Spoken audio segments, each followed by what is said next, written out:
వృషభ రాశి వృషభ రాశి వారికి డిసెంబర్ మాసంలో ఏ విధంగా ఉండబోతోంది, ఎలాంటి ఫలితాలు మిమ్మల్ని ఆనందింపజేస్తాయి, ఎలాంటి విషయాలు మిమ్మల్ని కలవరపాటుకు గురి చేస్తాయి ఇత్యాది విషయాలన్నీ కూడా డిసెంబర్ మాసంలో ఏ విధంగా ఉండబోతుందనే దాని ద్వారా తెలుసుకుందాం. అయితే వృషభ రాశి వారికి ఈ మాసం అంతా కూడా ఎక్కువ శాతం మంచి ఫలితాలే కనిపిస్తున్నాయి. ముఖ్యంగా వృత్తి ఉద్యోగాల్లో గౌరవ మర్యాదలు పెరగటం అనేది అయితే ఉంటుంది. గృహ సంబంధించిన విషయాల్లో కానీ, తర్వాత చేసే వృత్తి ఉద్యోగాల రీత్యా కానీ మార్పుల కోసం మీరు ఏదైనా కనుక ప్రయత్నిస్తున్నట్టయితే ఆ మార్పులు సఫలీకృతం కావటం అనేది అయితే కనిపిస్తోంది. అయితే మీరు ముష్టాన్న భోజన ప్రియుల, మీకు విందు భోజనాలు ఆసక్తిని కలిగిస్తాయా? ఖచ్చితంగా ఈ మాసంలో మీరు అలాంటి విందు వినోద కాలక్షేపాల్లో పాల్గొనడం అనేది అయితే జరుగుతుంది. కానీ ఆరోగ్య విషయంలో ముఖ్యంగా అరుగుదలకు సంబంధించిన దాంట్లో కానీ, తర్వాత ఏదైనా సరే చిన్న చిన్న ఇన్ఫెక్షన్స్ విషయంలో కానీ కొంత జాగ్రత్త పడాల్సిన అవసరం ఈ మాసంలో వృషభ రాశి వారికి ఉంటుంది. కనుక ఏదైనా సరే ఆహారాలు కానీ, కొత్త ప్రదేశాల్లో మీరు ఏదైనా సరే తీసుకునే వస్తువుల రూపేణా కానీ కొంత అప్రమత్తంగా ఉండటం అనేది అవసరం.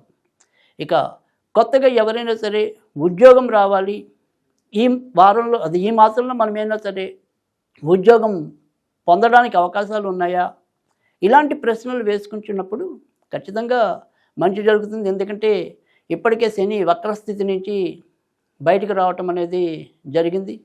తర్వాత మరి బుధుడు కూడా వక్రం నుంచి క్రమంగా ముందుకు రావటం అనేది జరిగింది. కనుక ఇటు ధనకారకుడు, ఉద్యోగకారకుడు, భాగ్యకారకుడు వక్రాల స్థితి నుంచి సక్రమ స్థితికి రావటం వల్ల ఎంతో కొంత ఆశాజనకమైన భవిష్యత్తు మీ రూపేణా కనిపిస్తుంది వృషభ రాశి వారికి.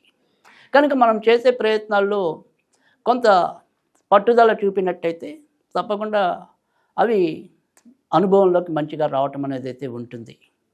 ఎవరైతే వ్యాపారస్తులు ఉన్నారో వారి యొక్క వ్యాపారాలు మరి నిలకడగా కొనసాగుతాయి లేదా, ఈ యొక్క డిసెంబర్ నెలలో వారి యొక్క భవిష్యత్తు ఎలా ఉంటుంది అనేది కనుక ప్రశ్నించుకుంటే వ్యాపారస్తులకి ఎక్కువ శాతం మంచి ఫలితాలు ఉంటాయి. అయితే శ్రమతో కూడిన విజయం మాత్రమే ఎక్కువగా లభించడం అనేది అయితే ఉంటుంది.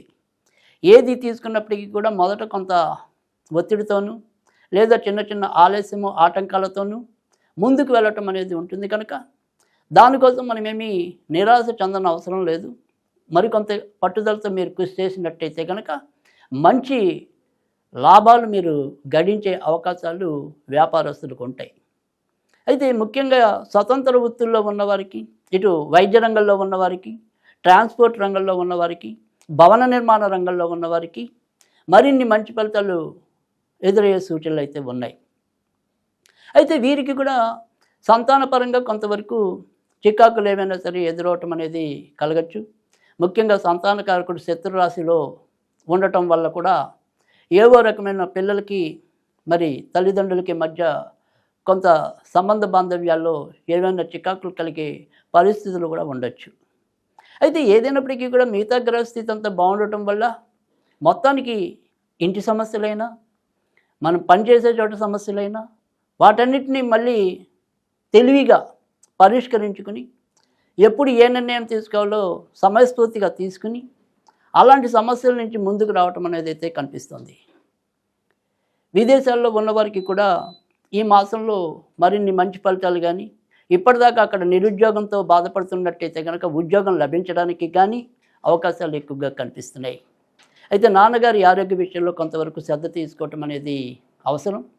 మిగతా విషయాలన్నింటిలో కూడా ఎక్కువ శాతం ప్రోత్సాహకరంగా సంతృప్తికరంగా పూర్తవటం అనేది అయితే ఉంటుంది. ఈ వారం మీకు మరింత మంచి జరగడానికి ఆంజనేయ స్వామికి సంబంధించిన ఆరాధన చేసుకున్నట్టయితే కనుక మంచి ఫలితాలు ఉంటాయి. ఈ నెలలో మీకు కుదిరినప్పుడల్లా ఆంజనేయ స్వామికి 19 ప్రదక్షిణాలు చేయటం వల్ల కూడా ఎక్కువ శాతం మంచి జరగడానికి అవకాశం ఉంటుంది. సరే, ఇటు దేవుడు అనేది పక్కన పెడితే ఎవరైనా సరే ఏ రకంగా అయినా సరే, అంటే ఒక కుల మతాలతో కానీ మన యొక్క భక్తి భావనలతో కానీ సంబంధం లేకుండా ఏదైనా ఒక రత్నం పెట్టుకోవాలి అనుకుంటే కనుక మరి ఏ రత్నం మనకి ఎక్కువగా ఉపయోగపడుతుంది అనుకునేది కనుక చూసుకున్నట్టయితే వృషభ రాశి వారికి ఇంద్రనీలం ధరించడం వల్ల చాలా మంచి ఫలితాలు రావటం అనేది అయితే ఉంటుంది. ఇటు ఆరోగ్యము, తర్వాత మరి అదృష్టము, తర్వాత వృత్తి ఉద్యోగాల్లో లాభము, ఇలాంటివి ఏవైనప్పటికీ కూడా మంచి ఫలితాలు పొందడానికి మీకు ఇంద్రనీలం అనే రత్నం అనేది చాలా ఉపయోగకరంగా ఉండటం అనేది అయితే జరుగుతుంది. కనుక స్వచ్ఛమైన ఇంద్రనీలాలని మీరు కుడి చేతి మధ్య వేలికి వెండిలో ధరించడం వల్ల చాలా మంచి ఫలితాలు ఉంటాయనే దాన్ని చెప్పడంలో ఎలాంటి సందేహం లేదు.